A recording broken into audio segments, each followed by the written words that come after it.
This episode is brought to you by Soultaker Fightwear, proud partners of the Jiu Jitsu Lou podcast. You're listening to the Jiu Jitsu Lou podcast, and I'm Lou Temlett. I know you're having a good day because either you've been on the mats, considering getting on the mats, or maybe you're helping gyms to grow. I'm so happy you're here listening or watching this episode. Please don't tap out before the end. When you get invited to train for free, start training jiu-jitsu. I'd like to welcome Josh Aghdam to my podcast. Josh, how you doing? I'm good. How are you? Thanks for having me. You are welcome. I'm really pleased to be able to chat to you because you've been quite prevalent on social media with Sales Hero, which we will get to in a bit. But I want to hear about your wrestling and jiu-jitsu story primarily, because it started some time ago. Yeah, so I first started grappling through freestyle wrestling. That was in 2001, and that was kind of my first introduction into the sport. I was training quite hard for 2-3 years, and then basically after a little break, enjoying my teenage years, because in 2001 I was only 11, and then I returned. I was going to say that's a long time ago. I'm pleased you were. Yeah, so that was 11 till 14. I think I was training and competing in freestyle wrestling, and then it was a few years later that I returned through the form of mixed martial arts, and then found jiu-jitsu and I fell in love with it there, like everybody seems to do so. So why wrestling from such a young age? Was this something that you had seen and wanted to do, or was this family support? So it's a really random story, which I don't get to tell very often, but I do enjoy telling it because, so 2001, for anybody a similar age will know that WWF was massive at the time. And like this was the time where The Rock, Stone Cold Steve Austin, all that kind of thing was big. And every time I would read one of the books, everybody had an amateur wrestling background because it's huge in America. And when I was 11, even though I was never going to be a big guy, I thought I want to be a professional wrestler when I get older. So I decided that I was going to look for some freestyle wrestling classes where I live in Manchester, which 20 years ago, there wasn't many around. I mean, it's more than 20 years ago, 2001, there wasn't many around at all. And I did manage to find a club local to me in the Yellow Pages. I still look back and think, how did I have the confidence to do this? Because it was scary to do it now, starting freestyle wrestling. And in them days, there's a lot more mystery. Like you had to track someone down the Yellow Pages, ring them, and then just show up. There's no websites or anything. What the really strange part of the story is, we found a club. It was about 20 minutes away from where I lived. The really strange bit of the story is when I actually ended up arranging to go. Obviously, I needed my dad to take me. I was only 11. That was the moment my dad told me that he used to be a high-level freestyle wrestler when he was younger. No way. It's just the biggest coincidence ever. I mean, I don't know why he never told me before, but my dad's from Iran, you see, so I'm half Iranian. And in Iran, freestyle wrestling is basically their second biggest sport. So it's football and then freestyle wrestling. And it turns out he was at a high level. All his family been doing it. He was like, I think he said he'd won the bronze medal in the Tehran Open back in the day, which is basically like being the third best footballer in Manchester. So he came with me, and then a journey started from there. Where I remember getting there, there was no kids. It was just adults. And there was some really big names on the mats as well, like people, Ian Bromley, a legend in catch wrestling and freestyle wrestling in the UK. He was on the mats when I got there, and I used to train alongside him. But basically, there was no kids. So at that moment, the coach decided to ring one of the local kids who was the reigning British champion to come and train with me.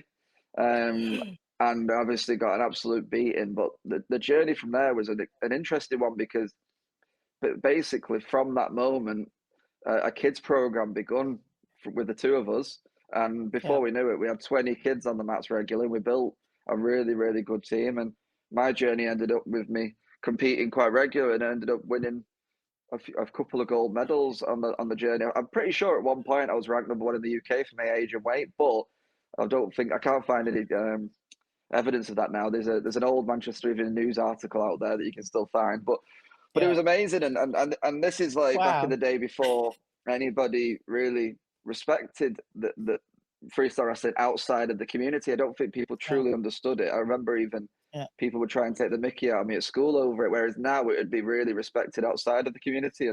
Yeah. Obviously now, due to the rise of UFC and things like that, people understand it a lot more. But it was really fun, and it was something I did a lot with my dad, and I ended up being Yeah. like the co-coach of the team. So I think Nice. basically 2 or 3 years later, that club closed. The coach decided he didn't want to do anymore, and I Yeah. ended up moving to another local club, which still exists now, Y Club in Oh, Manchester. But very amazing. quickly, I got fed up with the traveling and stuff like that, so I decided to pursue other passions at that time. I get it. Thank you so much for sharing that story. Mm. And it's a real pleasure to hear that your dad kind of supported you, but secretly he was a champion in his own right.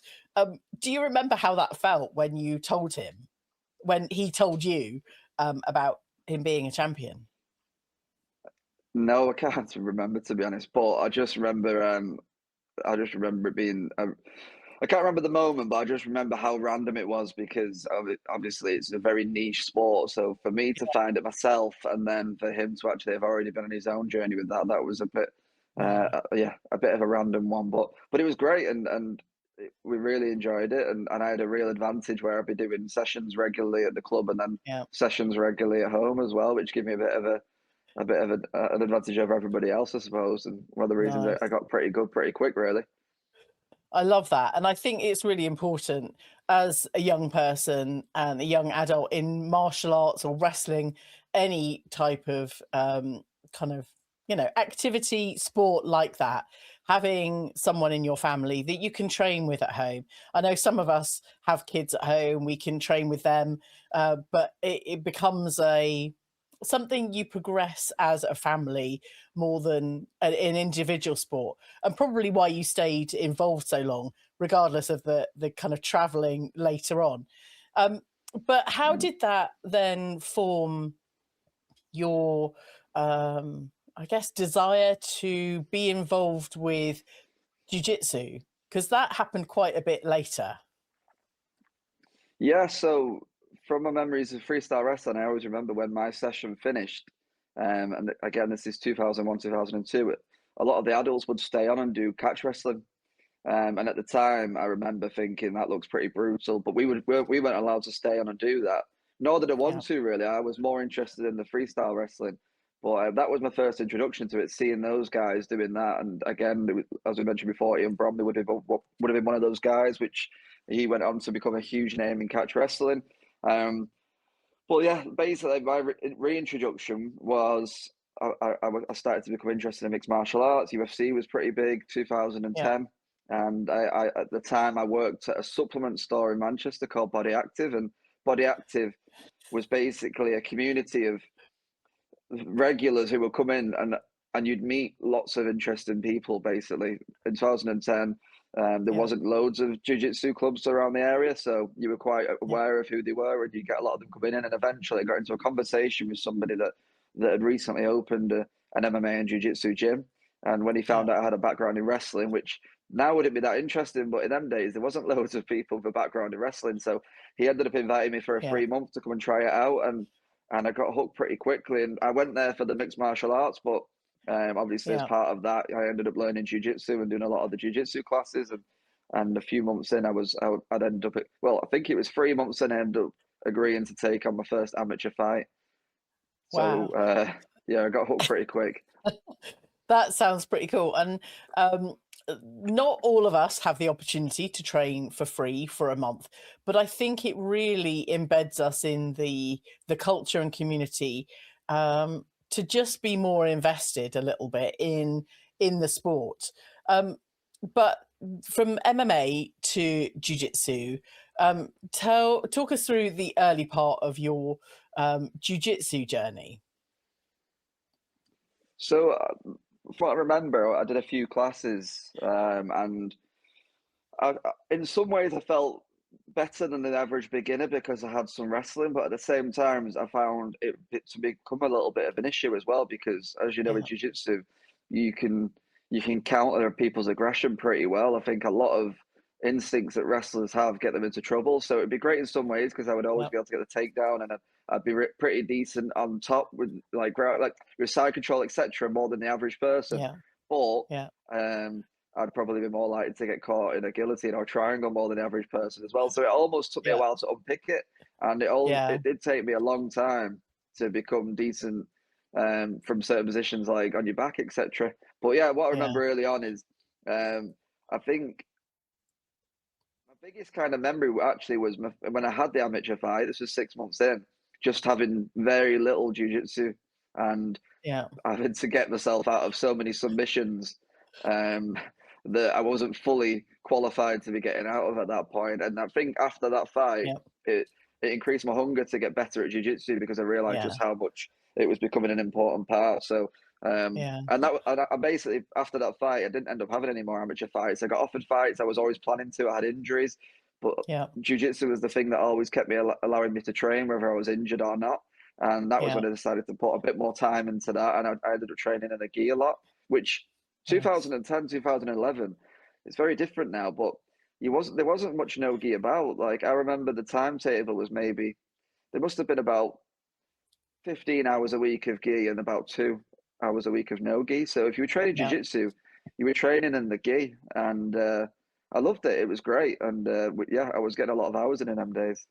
Nice. I think it's really interesting the fact that you've come from the wrestling side of things into jiu-jitsu.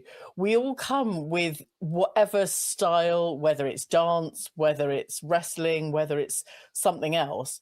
We all come to jiu-jitsu with a thing, and we're not fresh in terms of life experience. Certainly, some of us entering the jiu-jitsu world as adults, and you know, older adults, we have to unpick some of the life learning to actually start to learn jujitsu from fresh. Do you remember some of the most challenging parts of unpicking your wrestling career to do jujitsu? You mentioned kind of, defending or, attacking guillotines and triangles Mm. and such like, but any of the detail around unpicking wrestling to embed yourself in jiu-jitsu? Yeah, I think the main challenges was basically there's a lot more to jiu-jitsu than being on top, isn't there? So I had to realize that um, that it wasn't just always having a game built around that, and it took me quite Yeah, a long time to build a game outside of that. And yeah, at the same time as well, I can remember my coach always having a go because I would be so a lot of sweeps are obviously jiu-jitsu heavily done by controlling the top when you sweep with your legs, really. Whereas yeah, had a bit of an obsession with sweeping using my upper body because that was quite common in wrestling. You didn't ah, really use your legs. And at the yeah, same time, when you sweep using your upper body, like locking and turning over, you kind of end up being susceptible to being caught because people yeah, will, black belts especially, will punish you for that and you end up being armbarred, etc. So as much as I suppose the best answer to your question, I ended up building a game that was very effective against people of my own level, but it was almost irrelevant yeah. against people at a higher level because Okay, I might be able to sweep people at my own level and they wouldn't have the answer for it. Whereas black yeah, belts would immediately be like, I'm going to punish you for that. And you have to end up building a game, don't you, that's suitable for yeah. all levels. I mean, it doesn't mean you're going to Or start beating black belts, but at least you can build something yes, that gives them some problems. yeah. Or there's a safety aspect where I'm talking about a mindset safety aspect of just training with people your own level. uh, Yeah, That's yeah. not always the opportunity. I think so many of us learn so much from training with higher ranked, much more experienced individuals. I certainly can, take a lot from having off mat discussions and technique discussions around jiu-jitsu with much higher ranking people in the sport. But do you remember learning from any kind of coaches around that time to shift your game? Yeah, so my coach at the time was a black belt called Martin Cahill, head coach at Fighting Fit Manchester. He was brilliant. He was a person that helped me with a mixed martial arts, but also my jiu-jitsu. And Yeah. yeah, I mean, I think really his game was probably the perfect antidote for my game. Not that I was anywhere near his level, but he would Yeah.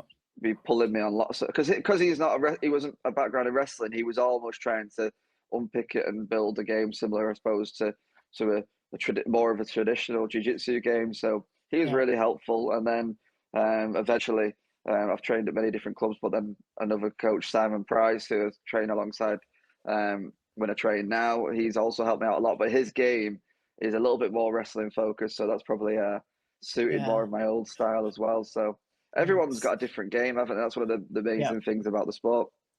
Yeah, and coming with that influence. And I just feel, some people are for the wrestling style, some people are against it. But I think having an element of knowledge and understanding, like you're saying, sweeping from the top, I didn't even know that was a thing. But when you say, controlling the upper body and sweeping from the upper body, I can visualize what you mean. And equally, sweeping from the legs with jiu-jitsu, we all know those techniques, but just being able to pick them out, because the different pressures, whether it's top pressure or whether it's kind of anything else, you can have a counter to it. And I think it's building up our repertoire of knowledge and experience over time to do these things. But you don't train so much now. You've got various other things in the pipeline. But you mentioned about the kind of lack of no-gi back in the day. Um, do you, do you enjoy training in the gi when you were training it?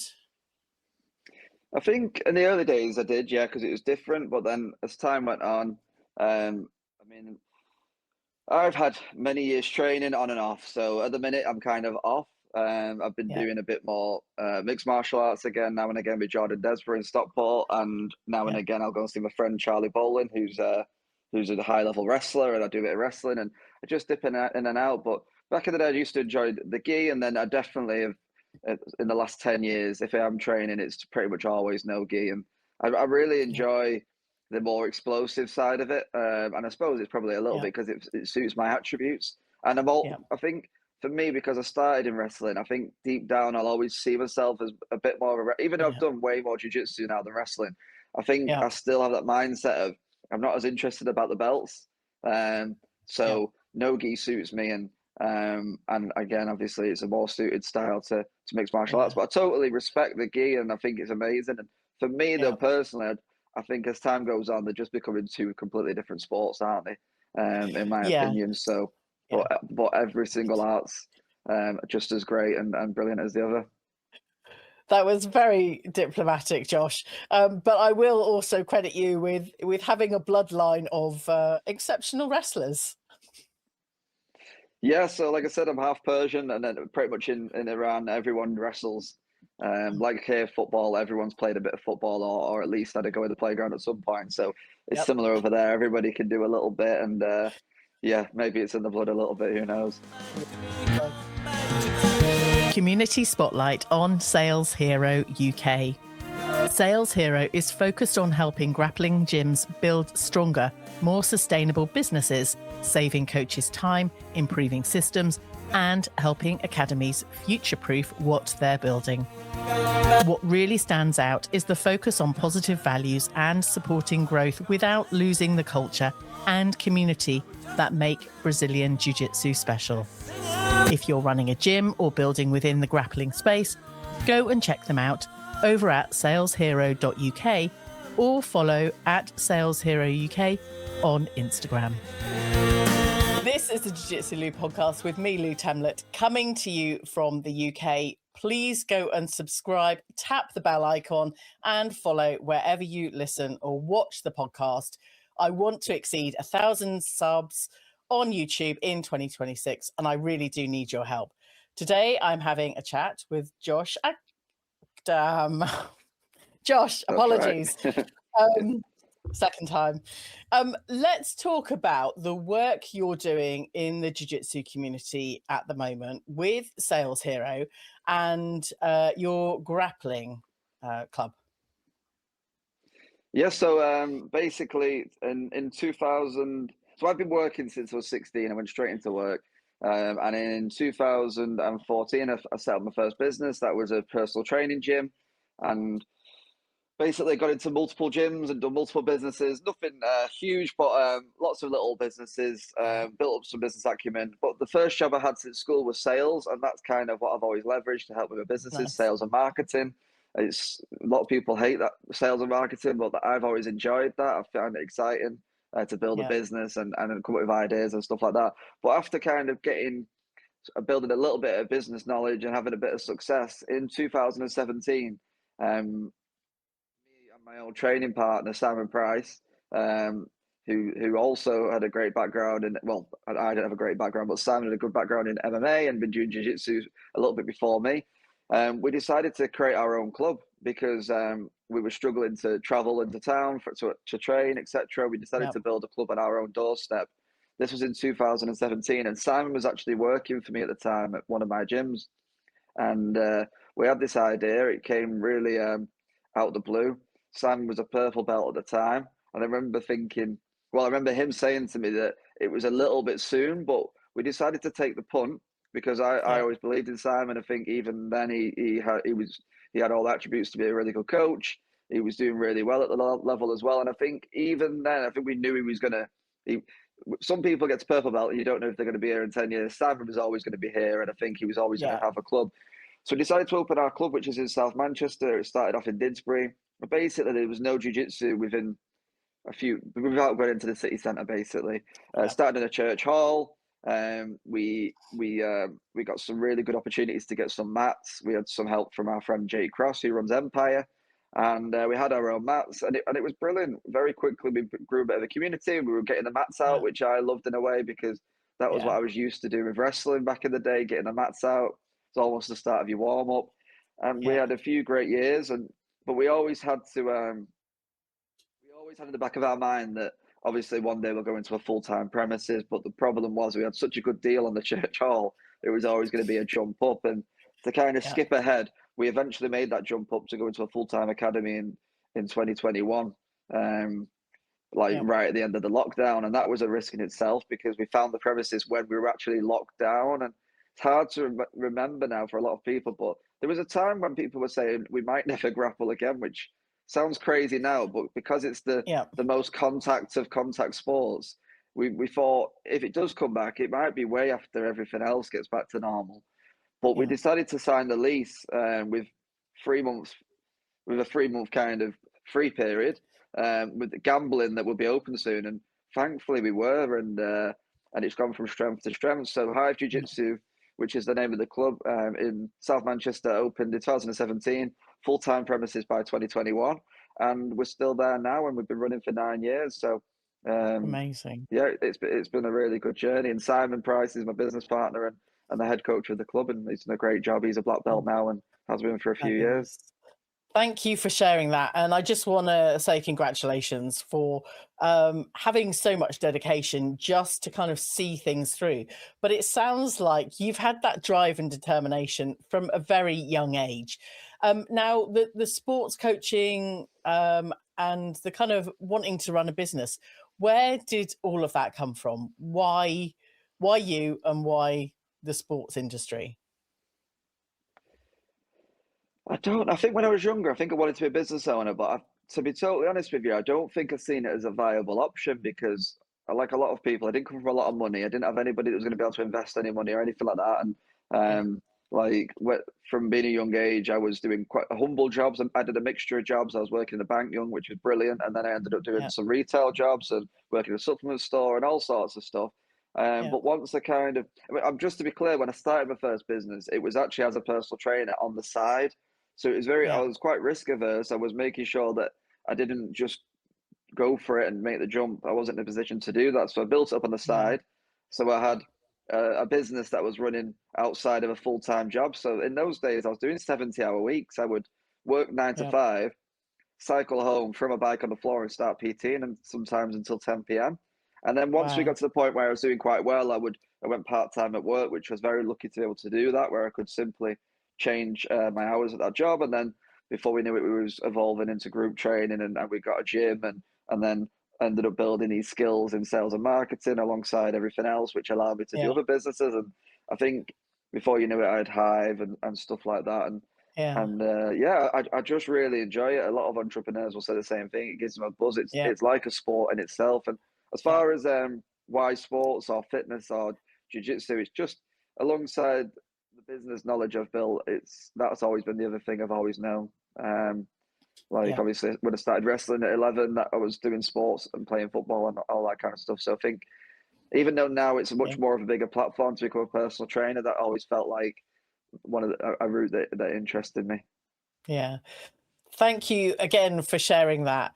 And I'm always really intrigued and kind of honored to hear people's stories around their journey through business, through martial arts, and kind of their life. But do you ever remember anything other than just wanting to run a business when you were younger Yeah, I in think terms when I of your was really future young, vision? yeah, I think between 16 and 24, a lot of the time I'd have been probably looking for a good stepping stone to get into a good career. Yeah. And then obviously when I eventually got a taste of running a business, I've never looked back, to be honest. That's always been Yeah. something I want to do. And I've obviously had a lot of different, I've had a salon, I've had gyms, I've obviously got a jiu-jitsu club, and now we've got a sales and Yeah. marketing business. So for me, it's about having something that makes me want to get up in the morning and excites me. And Yeah. a big part for me as well is with a business, it gives the opportunity to meet so many people. Yeah. It's a framework to network, to meet people, Yeah. to collaborate. And I've always been really big with collaboration. I'm a big believer in whenever Yeah. you've got a business, you should be putting yourself out there to meet people who you can mutually help, whether that's your clients or other people in similar businesses. And Yeah. that's what I'm doing now with this business. And it's something I've always tried to do. I love it. And I love the fact that you mentioned about doing the PT stuff on the side because a lot of us, I run my own business. I wouldn't have it any other way. However, you know, depending on cash flow and finances, then I'm open Yeah. to all sorts of changes. However, the independence, the networking, the collaboration that running your own business can give you is just second to none. You tend not to get that so much in the corporate world. It's a very niche kind of networking space that doesn't allow you to see the bigger picture either of your own life or industry or, you know, society in general. What are the biggest benefits that you've had in running your multiple businesses over the last few years in this industry?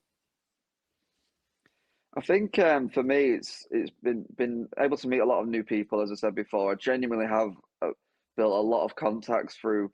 through one from initially training. So a lot of people I've met through my journey, jiu-jitsu and MMA and things like that, I've actually gotten into business with or Yeah. work with and things like that. So that's been a really good Yeah. network.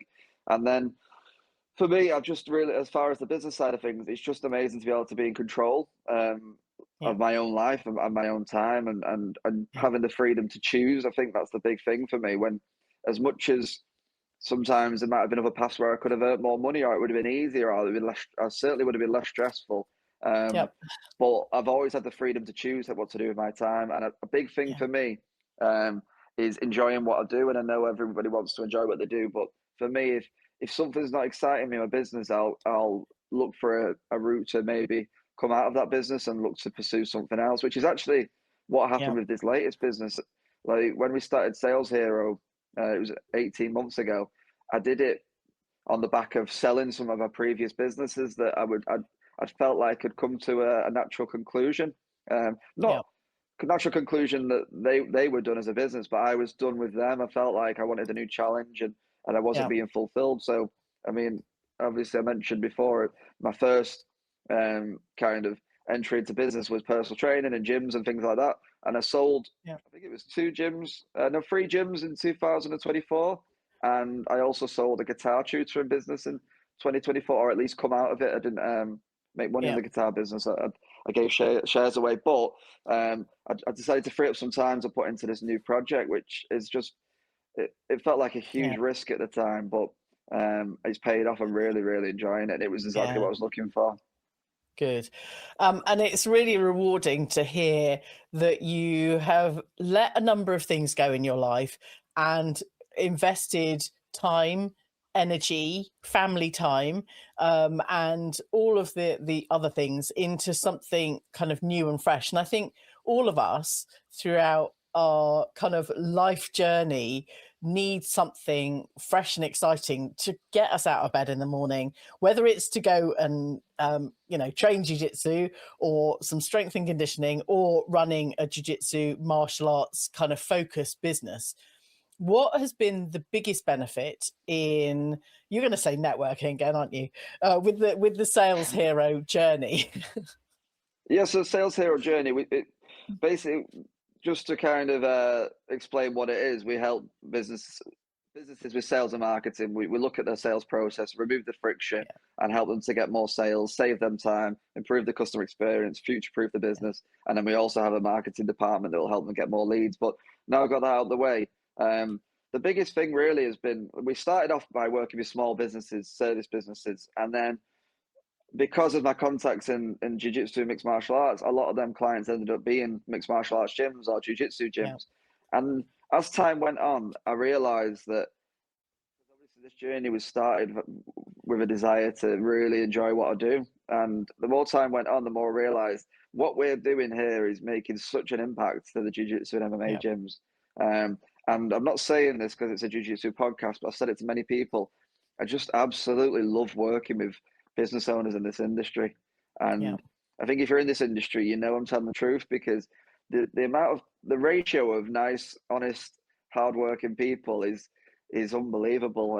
yeah, And like, I've worked obviously many years in business, and you can never have a perfect working day because there's always something that comes along to ruin it, or somebody that's yeah, testing your patience, whatever. But the people that I get to work with at the moment are just, I've never had such a great set of clients. Everyone's yeah, so nice, everyone's so understanding. And I think one of the big things as well, what I find working with them is they've got such a passion for what they do. They almost don't want to interfere with what you're doing. They know that they're not an expert at that, and they put the yeah, trust into you to yeah, be the expert. And yeah, because obviously I'd like to think that they know I understand a lot of what they're doing because I've been in the industry and whatnot. I kind of, I'm not trying to fit a square peg into a round hole. I yeah, understand the industry. I run a yeah, club. I obviously been around the scene for a while, and yeah, I'm well placed then to understand what they need from somebody like a company like Sales Hero. So yeah, it's great, and we're getting really good results with people as well, because I'm a good. believer that this industry is absolutely blowing up. It's not hard to see, is it? Yep, Really, it's yeah, there are more people coming into it all the time, wanting to learn, and it yeah, genuinely is life changing for a customer, isn't it? Like, as I'm sure you'd say yeah. yourself. Absolutely. And I think it kind of speaks volumes, the fact that you've gone through this whole life journey, and you're kind of in your 30s, and you've done all of the learning. Any of us in the jiu-jitsu community, or kind of martial arts community, respect the kind of instruction from coaches and people that, whether they're higher ranked or whether they're just other in people in the industry or in the community, um, their knowledge, experience, what they can bring, because everyone brings something very different.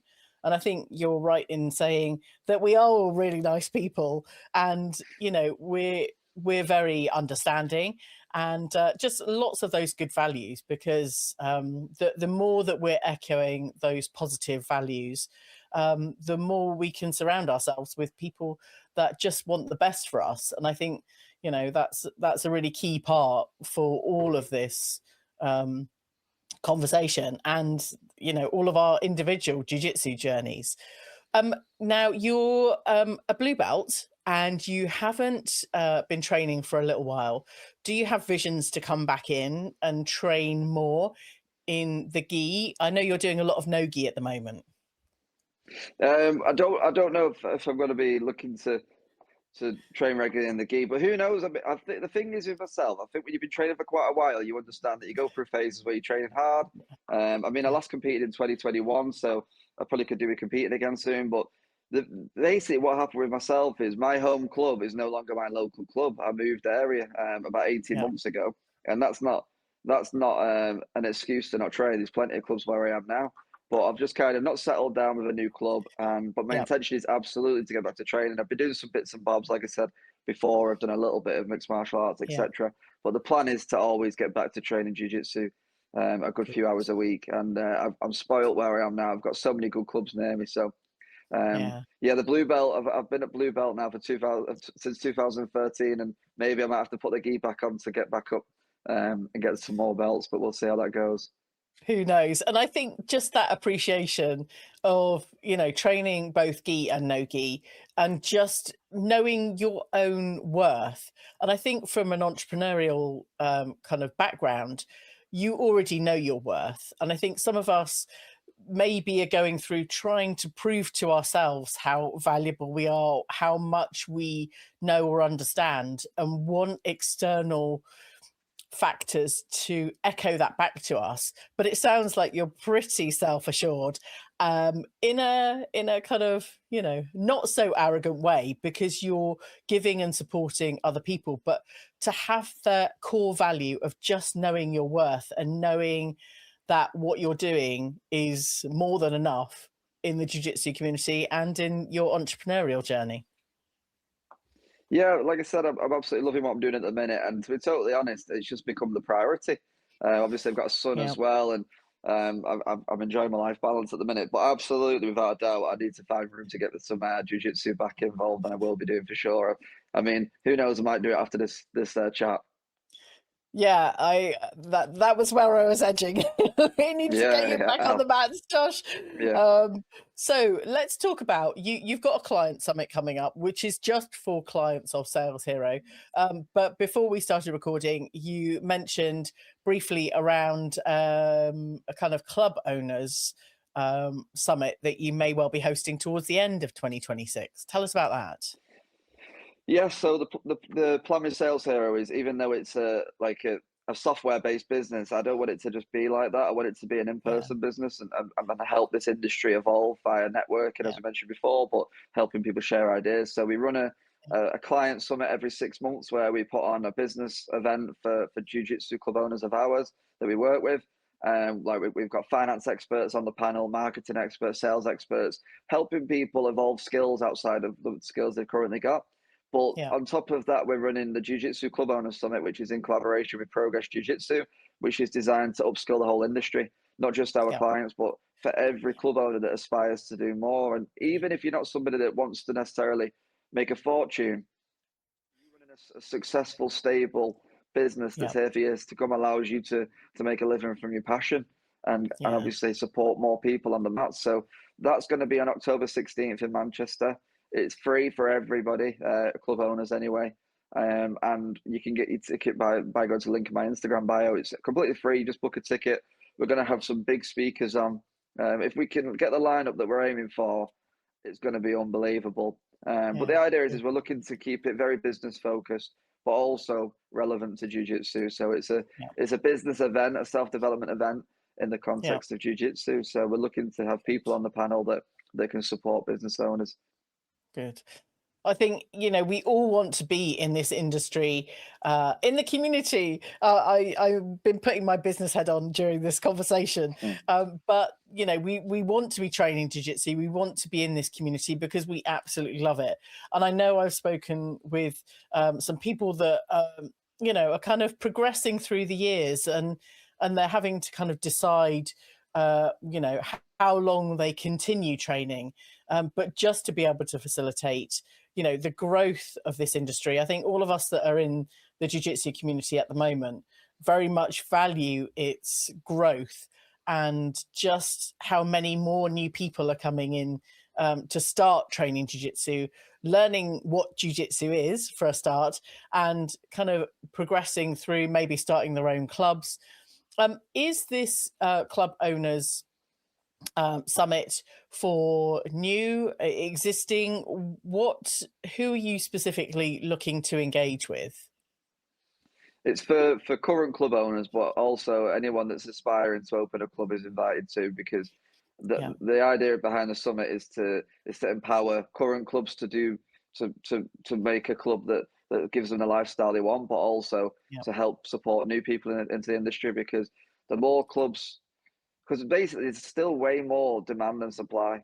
So the yeah, more clubs out there helping fulfill that demand, and also running a professional business that yes, gives the clients and the customers what they expect is yeah, important. But I yeah, think this industry, I mean, if you ask ChatGPT, it'll tell you the industry is going to double in the next 5 years.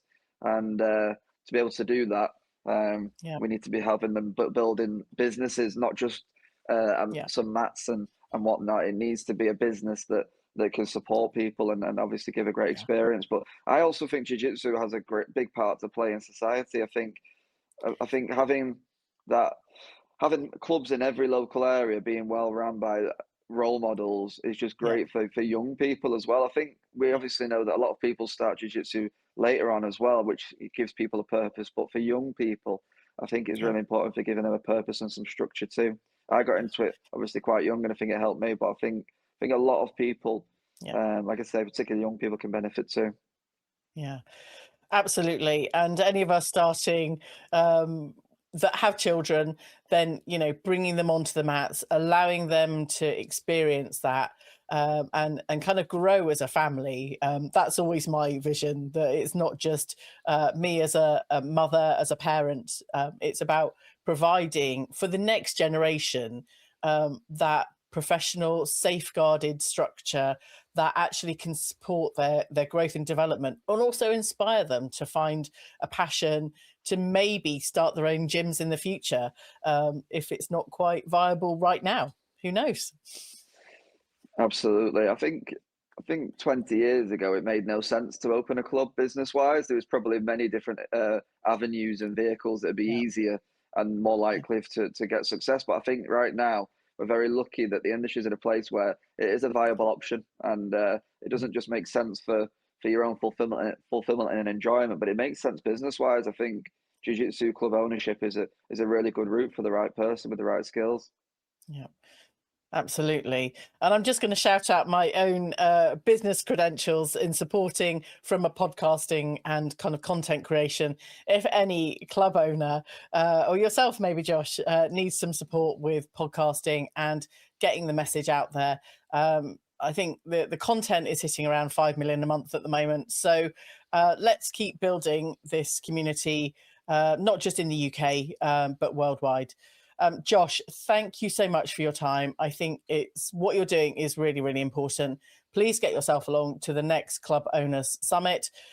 Existing club owner or prospective club owner, reach out to Josh and Sales Hero and have a chat.